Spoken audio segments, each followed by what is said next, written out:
കഴിഞ്ഞാൽ ബാക്കി എത്രയാ? 85. തിരിച്ചു കൊടുക്കും. ഓക്കെ, പറ, റേറ്റ് ഒക്കെ പറഞ്ഞു കൊടുക്ക്. സെയിൽ ചെയ്യ്. സെയിലിംഗ്, മാർക്കറ്റിംഗ് അതൊക്കെ ഇതിൻ്റെ ഭാഗമാണ്.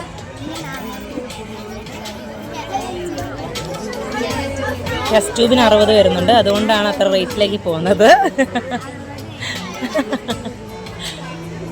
ടെസ്റ്റ് ട്യൂബ് ഒന്നിന് 60 രൂപ വരുന്നുണ്ട്. അപ്പം വെള്ളം പോകാതെ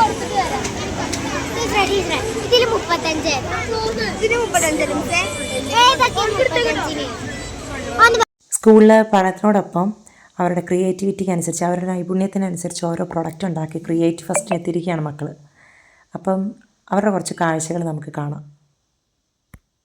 സ്കൂൾ കാലഘട്ടത്തിൽ ശരിക്കും പറഞ്ഞാൽ ഇങ്ങനൊരു ക്രിയേറ്റീവ് ഫെസ്റ്റ് കണ്ടക്ട് ചെയ്യുക, അതിൽ പിള്ളേർ മാർക്കറ്റിങ്ങും സെല്ലിങ്ങും ഒക്കെ പഠിക്കുക, അതൊക്കെ ഒരു ഭയങ്കര ചാൻസ് തന്നെയാണ് കേട്ടോ.